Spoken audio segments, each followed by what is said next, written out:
Assalamualaikum warahmatullahi wabarakatuh. Saya Emma Lutfiana dari kelas Manajemen Keuangan Syariah 1DO dengan NIM 1264062131881. Pada kesempatan kali ini saya akan menyampaikan jawaban saya mengenai soal UAS Studi Al-Quran dan Hadis. 1. Profesor Dr. Mana Al-Hatan membagi jenis-jenis kiroat menjadi 4, yaitu kiroah mutawatirah, kiroah ahad, dan kiroah sadadah. Sedangkan Dr. Muhammad bin Alwi Al-Maliki dalam kitabnya Zubaidah Al-Idhan fi Ulum Al-Quran menyampaikan bahwa Imam Al-Jaziri mengelompokkan kiroah dalam 5 bagian, yaitu kiroah mutawatir, kiroah masur, kiroah ahad, kiroah sadah, dan kiroah maudhu. Simpulkan dari pengelompokan tersebut menurut Anda dan sertakan contoh dari masing-masing pembagian kiroah tersebut. Jawaban saya adalah sebagian kiroah berfungsi penjelas ayat yang bersifat mujamal atau global. Bagi kiroah yang lain, pengetahuan dari berbagai kiroah sangat diperlukan untuk mengetahui hukum Al-Quran dan menafsirkannya. Perbedaan dalam kiroah menyebabkan terjadinya perbedaan hukum. Karena hal itu banyak terjadi pertentangan atau perdebatan di kalangan ulama. Kiroat mempunyai implikasi dalam penafsiran jika perbedaan itu terletak pada 1. Perbedaan irab atau kedudukan kalimat, 2. Perbedaan saraf atau asal kata, dan yang ketiga adalah kitab, dan yang keempat penambahan dalam kalimat, yang kelima adalah perbedaan harokat yang memungkinkan terjadinya perbedaan makna. Yang A. Kiroat mutawatir adalah kiroat yang diriwayatkan oleh sejumlah perawi yang tidak mungkin mereka bersepakat untuk berdusta. Contohnya adalah kiroat yang sanadnya telah disepakati dari 7 ulama ahli kiroat dan kiroat mereka adalah kiroat yang telah dikenal umum. Yang B adalah kiroat masyhur. Kiroat yang sanadnya sahih namun tidak sampai pada derajat mutawatir sesuai dengan bahasa Arab dan rasam Utsmani serta terkenal di kalangan para ulama qurra bahwa kiroat itu tidak salah dan tidak syadz. Contohnya adalah kiroat yang diperselisihkan perawinya pada kiroat sabah yang sebagian ulama mengatakan bahwa kiroat itu dirawikan dari salah satu imam kiroat sabah, sementara sebagian yang lain mengatakan bukan dari mereka. Yang C adalah kiroat ahad. Kiroat ahad adalah kiroat yang sahih sanadnya tetapi menyalahi rasam Utsmani dan kaidah bahasa Arab, atau kiroat itu tidak terkenal seperti halnya kiroat mansur. Contohnya adalah kiroat yang dikemukakan oleh Hakim, diriwayatkan dari jalan Asim al-Jahdari dari Abi Bakrah bahwa Rasulullah SAW telah membaca surat Al-Rahman ayat 76. Yang dia adalah kiroat syadz. Adalah kiroat yang tidak sahih sanadnya seperti bacaan surat Al-Fatihah dengan bentuk fi'il madhi serta menasabnya kata dan membaca dengan bina mahjul. Kiroat maudhu adalah kiroat yang tidak ada asalnya. Contohnya adalah kiroat Al-Khuzai yang dinisabahkan kepada Imam Abu Hanifah dalam firman Allah surat Fatir ayat 28. Dalam kiroat Al-Khuzai pada lafaz dibaca nasab atau fathah huruf hamzah tersebut dan dibaca rafa dhamma pada lafaz. Yang kedua, bagaimana metode penyampaian kiroah menurut Dr. Muhammad bin Alawi Al-Maliki? Jawabannya adalah penyampaian kiroat menurut Dr. Muhammad bin Alawi Al-Maliki dalam bukunya berjudul Zubdah Al-Idhan fi Ulumil Quran mengatakan bahwa di kalangan ahli hadis ada beberapa periwayatan atau penyampaian kiroah, diantaranya 1. Mendengar langsung dari guru. Yang kedua adalah membacakan teks atau hafalan di depan guru. Yang ketiga adalah melalui ijazah dari guru kepada murid. Yang keempat, memberikan sebuah naskah asli kepada muridnya atau salinan yang dikoreksinya untuk diriwayatkan. Yang kelima adalah guru menuliskan sesuatu untuk diberikan kepada muridnya. Yang keenam adalah wasiat dari guru kepada murid-muridnya. Yang ketujuh adalah pemberitahuan tentang qiraah tertentu. Yang delapan adalah hasil temuan. Dan yang ketiga adalah dalam hadis terdapat istilah sanad, mantan, perawi, dan makhraj. Berikan contoh dari masing-masing istilah tersebut dari hadis sahih, kemudian berikan alasan hadis tersebut bisa dikatakan sahih. Contoh sanad. Hadasana Abdullah bin Yusuf qala ahbarona Malik bin Anas an Ibni Shihab an Salim bin Abdillah anna abihi anna Rasulullahi alaihi wasallam maro ala rajulin minal ansar wa huwa yahidu alqahu fil ayahi faqala Rasulullahi sallallahu alaihi wasallam da'hu fa innal haya'a minal iman. Artinya, Abdullah bin Yusuf telah menceritakan hadis kepadaku, Imam Bukhari. Ia berkata, Malik bin Anas mengabarkan kepadaku, Abdullah bin Yusuf dari Ibnu Shihab dari Ibnu bin Abdullah dari bapaknya bahwa Rasulullah Shallallahu alaihi wasallam melewati seorang lelaki dari Ansor yang sedang memberikan nasihat kepada saudaranya tentang rasa malu.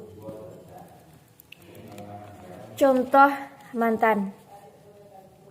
Hadasana Sulaiman Abu Robi qala hadasana Ismail bin Ja'far qala hadasana Nafik bin Malik bin Abi Amir Abdu Suhel anna bihi Abi Hurairah anin nabiyyi sallallahu alaihi wasallam qala ayatul munafik salasatun idza kadassa kadaba wa idza akhlafa wa idza tumina khana, yaitu artinya telah menceritakan kepada kami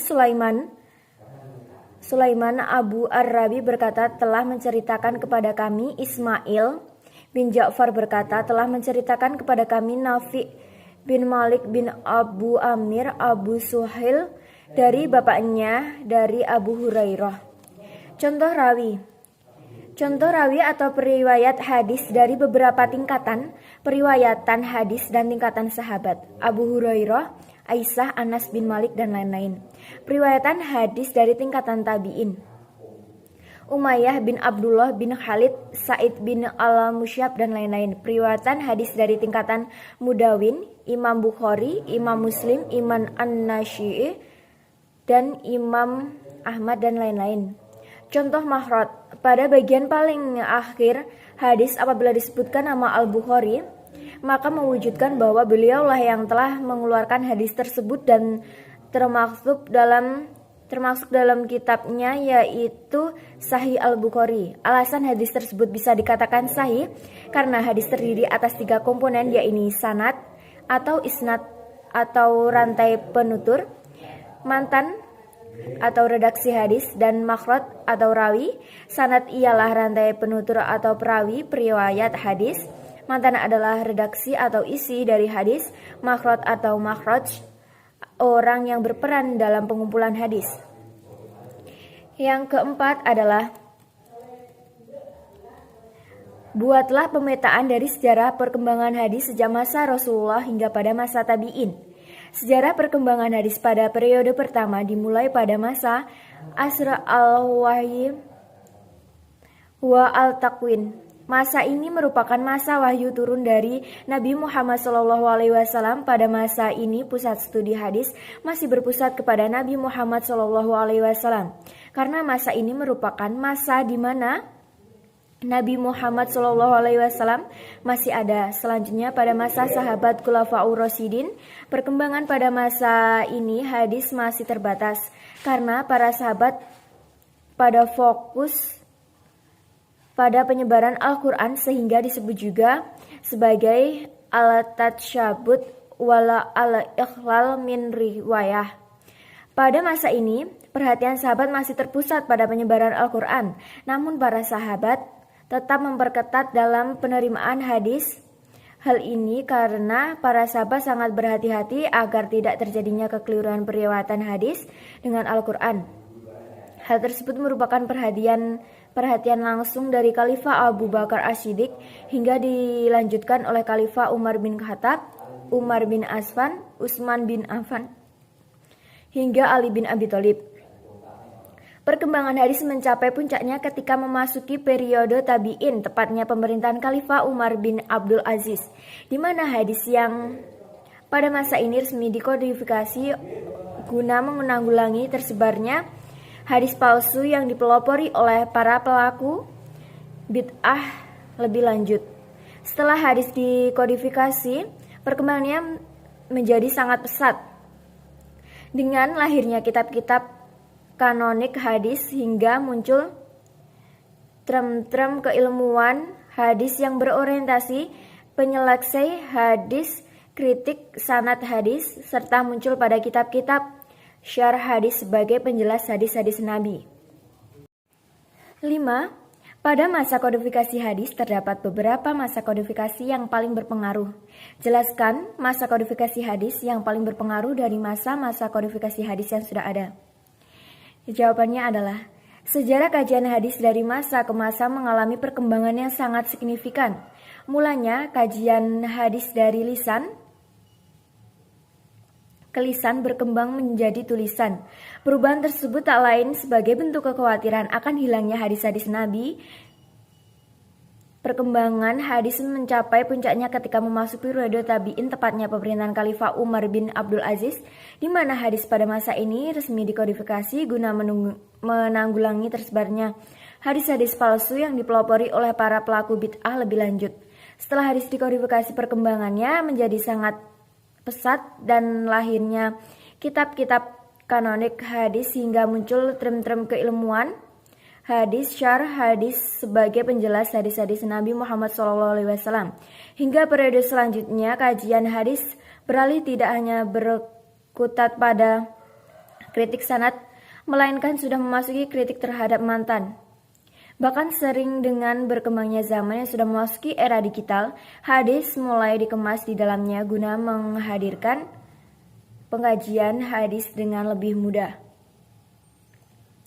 Yang keenam adalah pembagian hadis dari segi kualitas dapat dibagi menjadi 3, yaitu sahih, hasan, dan daif. Berikan contoh dari hadis sahih, hadis hasan, dan hadis daif, dan berikan alasan mengapa dapat dikategorikan sahih, hasan, dan daif. Jawaban saya adalah yang A, hadis sahih memiliki derajat tertinggi dalam penilaian kualitas. Sebuah hadis dapat dikatakan sebagai sahih apabila memenuhi 5 kriteria, yaitu sanadnya yang bersambung, para periwayatannya dabit dan adil, serta tidak terdapat syadas maupun ilat dalam hadis tersebut. Yang B adalah hadis sahih, merupakan hadis yang derajat tinggi dan kualifikasi yang sulit pula. Hadis sahih dinilai dapat dijadikan sebagai hujah oleh umat muslim. Sebagian ulama menilai bahwa hadis hasan dapat dijadikan sebagai hujah. Hadis hasan hanya memiliki satu perbedaan dengan hadis sahih, yaitu kurang dabitnya salah satu periwayat dalam rangkaian sanad hadis. Hadis hasan bisa menjadi hadis sahih, yaitu sahih li ghairihi, karena didukung oleh hadis lain yang semakna, sedangkan hadis yang memang sendiri sudah sahih disebut sebagai hadis sahih li zatihi. Yang C adalah hadis dengan kualitas paling rendah, ialah hadis daif. Hadis daif merupakan hadis yang tidak digunakan sebagai hujah oleh ulama. Walaupun terdapat sebagian yang memperbolehkan hanya sekedar sebagai fadail ala amal, namun secara umum ulama tidak membolehkan hadis daif untuk dijadikan sebagai hujah.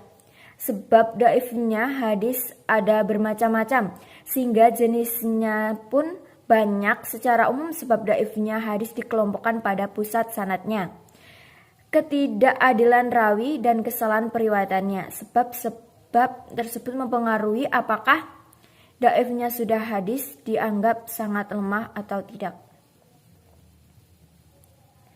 Yang ketujuh adalah pembagian hadis dari segi kuantitas dapat dibagi menjadi 2, yaitu mutawatir, dan ahad. Berikan contoh masing-masing bagian dan berikan alasan Anda mengapa dapat dikategorikan mutawatir dan ahad. Jawaban saya adalah yang A, hadis mutawatir.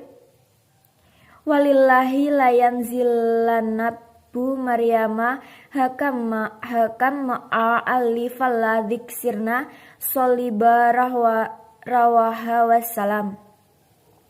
Artinya, demi Allah, Isa ibnu Maryam sungguh akan turun ke bumi sebagai hakim yang adil dan akan menghancurkan salib. HR Muslim ayat 155.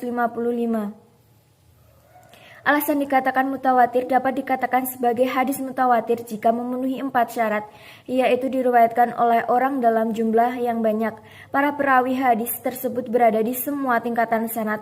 Para perawi hadis tidak memiliki kebiasaan berdusta. Yang B adalah contoh hadis ahad.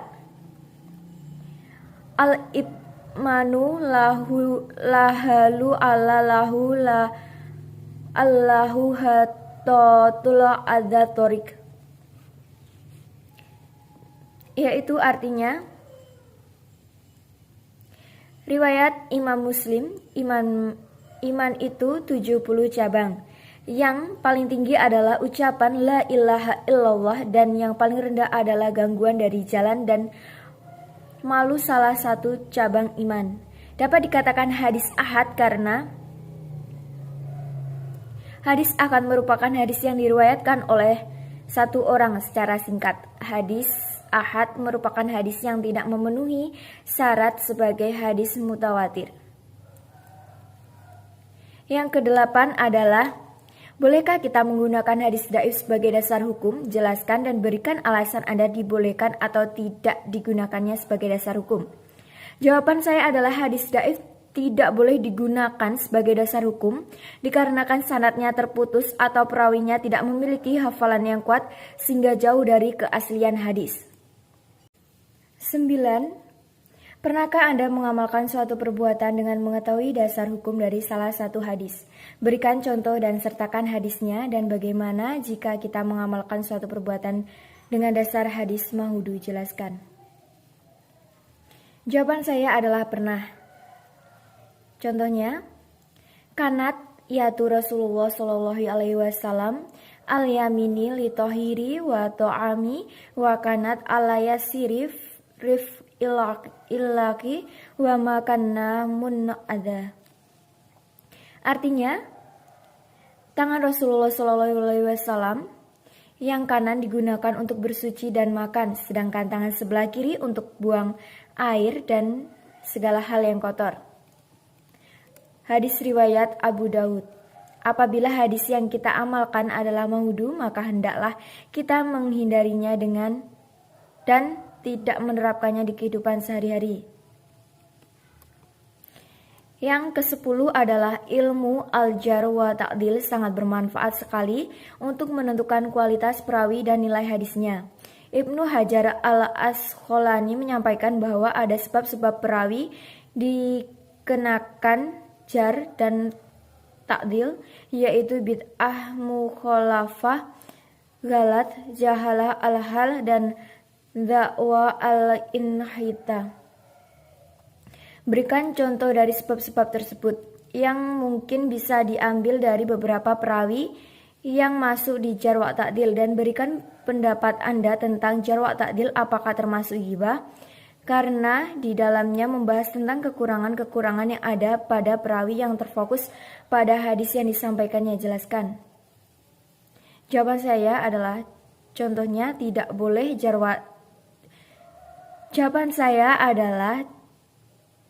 Contohnya tidak boleh jar terhadap perawi yang tidak perlu dijar karena beranggapan bahwa menjatuhkan lawan dengan mencela dan menuduh adalah tradisi yang buruk.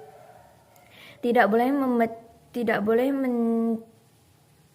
mencecat pribadi-pribadi ulama yang tidak ada sangkut pautnya dengan periwayatan hadis. Dan apakah perbuatan jar wa ta'dil itu ghibah? Jar wa ta'dil itu bukan ghibah karena al-jar wa ta'dil untuk menjaga syariat atau agama, bukan untuk mencela manusia. Dan sebagaimana dibolehkannya jar dan persaksian, maka pada perawi pun juga diperbolehkan. Bahkan memperteguh dan mencari kebenaran dalam masalah agama lebih utama daripada masalah hak dan harta.